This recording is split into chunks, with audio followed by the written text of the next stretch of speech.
Augsti godātais ministrs prezidenta kungs, ekscelences, dāmas un kungi.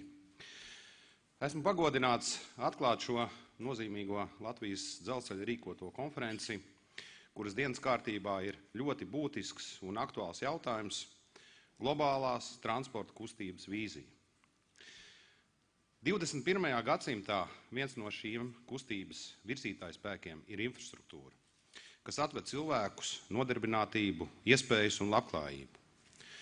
Pateicoties tam, pasaule kļūst aizvien sasniedzamāka. Infrastruktūra un transports savieno valstis un cilvēkus. Tomēr nākotne nav iedomājama bez pagātnes.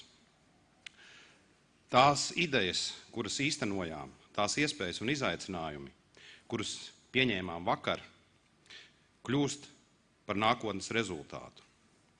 Kā zinām, attīstība iet par spirāli un spējas mainīties virza šo attīstību. Nevelti šogad atzīmējam Latvijas dzelzceļam 155 gadu pastāvēšanu Latvijā, kas parāda paveikto un uzsver sasniegto.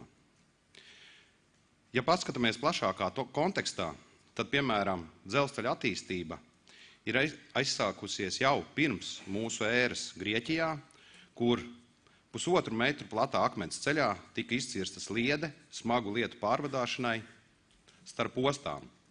Savukārt jau pirmais vilciens brauc ar 13 km/h un pārsteidz pasauli ar šādu jaunu pārvietošanās iespēju. Tad šodien jau vilciens sasniedz ātrumu 300 km/h un pasauli tiek pārsteigta ar tādām inovācijām kā magnētiskās levitācijas vilciens, kurš slīd magnētiskā laukā. Arī ceļu infrastruktūra piedzīvo tehnoloģiju uzvaras gājienu, radot aizvien jaunas metodas ceļu un tiltu izbūvē. Nepārtraukts ceļš uz attīstību un iespēja pielāgoties pārmaiņām ir globālās vīzijas pamatā. Pasaule pārveidojas, tās kārtība mainās, un arī transporta nozare piedzīvo izmaiņas līdz ar jaunajiem nosacījumiem. Transporta nozares loma Latvijas tautsaimniecībā un ekonomikas izaugsmē ir nozīmīga. Šobrīd transporta uzglabāšanas nozare veido nepilnus 10% no Latvijas iekšzemes koprodukta, ja vairāk nekā 2 miljārdus eiro gadā. Ieguldot transporta nozarē šodien, mēs piedzīvosim labklājības un tautsaimniecības palielināšanos nākotnē.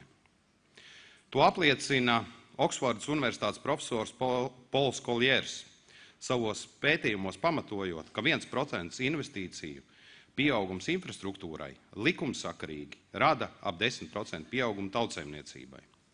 Tātad pārdomāti un tālredzīgi investējot nozares attīstībā, katrs 1% investīciju pieaugumu var radīt vairāk nekā 200 miljonu eiro efektu.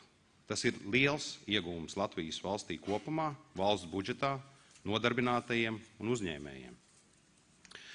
Tomēr šo mērķu sasniegšanai ir nepieciešams laiks un darbs. Lai arī pēdējo gadu laikā pasaule ietekmējusi nekustamo īpašumu un banku krīze, ģeopolitiskā situācija, resursu cenu svārstības un attīstība Eirāzijas sauszemes pārvadājumos, iespējas joprojām pastāv. Nevelti līdzinī ieguldījumi Latvijas infrastruktūrā nodrošina labu pamatu investīciju piesaistēji aviācijā, dzelzceļā, ostās un loģistikā. Tāpēc esam pieņēmuši minētos izaicinājumus, pielāgojoties globālām izmaiņām un attīstot tranzītu biznesu investīciju piesaistēji Latvijā. Valsts ģeogrāfiskais izvietojums, veidojot Eiropas Savienības ārējo robežu ar Krieviju un Baltkrieviju, padara mūs par dabisku tiltu, kas savieno austrumus un rietumus, kā arī ziemeļus un dienvidus. Tāpēc Latvija ar tās labi attīstīto transporta infrastruktūru, 3 neaizsalstošām ostām, moderniem loģistikas un distribūcijas centriem ir interesanti daudziem – Āzijai, Krievijai un NVS, Rietumē Eiropai, Ziemeļa Eiropai un arī Melnās jūras reģionam. Izprotot pasaules kārtību un mūsu vietu tajā, īpaši būtiska šodien ir sadarbības sekmēšana ar Ķīnu. Pievēršot lielu uzmanību Eirāzijas tranzīta koridoru attīstībai, ļoti augstu vērtējam Ķīnas inicēto vēsturiskā un vienmēr aktuālā Zīda ceļa atzimšanu un iniciatīvu Viens ceļš, viena josta. Tieši Latvijai ir uzticēts gods organizēt divus nozīmīgākos 16+1 formāta notikumus. Gan transporta ministra sanāksmi, kas jau notika maijā, gan šī gada svarīgāko pasākumu 16+1 formāta valstu vadītāju samitu novembrī. Lai panāktu labāko rezultātu un veicinātu pasaules ekonomikas attīstību, ir jāsadarbojas, nevis jākonkurē. Tāpēc kopīgi jāstrādā pie transporta koridoru attīstības starp Ķīnu un Eiropu. Tāpat sadarbības stiprināšanas rezultātā jau ir izstrādāts vienots tarifs dzelzceļa kravu pārvadājumiem no Ķīnas robežas līdz Latvijas ostām. Tas ir pirmais solis, lai izstrādātu kompleksu vienoto piedāvājumu tranzīta koridoram no Ķīnas caur Latviju uz Skandināviju. Ir plānots, ka pirmo nokomplektēto izmēģinājumu vilcienu no Ķīnas uz Latviju sagaidīsim jau līdz šī gada beigām. Tas ir arī viens no manas vizītes Ķīnā rezultātiem, kura laikā tikos gan ar Ķīnas transporta ministru, gan uzņēmējiem, vienojoties par turpmāku sadarbību tranzīta jomā. Tāpat strādājam ar Ķīnas un Baltkrievu partneriem, lai izmantojot Latvijas ostas, veidot maksimāli efektīvu sadarbības modeli attiecībā uz Baltkrievijas un Ķīnas kopīgo projektu Lielais akmens pie Mīnskas, Baltkrievijā. Vienlaikus vērienīgs lēciens Baltijas valstu attīstībā būs Eiropas platuma dzelzceļa projekta Rail Baltica īstenošana, kas būs pamats intermodālā kravu loģistikas centru infrastruktūras attīstībā. Šī dzelzceļa līnija atkal savienos Latviju ar veco Eiropu. Esmu minējis pavisam nedaudz iniciatīvu, pie kurām strādājam, lai Latvijas tautsaimniecība piedzīvotu izaugsmi un saņemtu tam nepieciešamās investīcijas.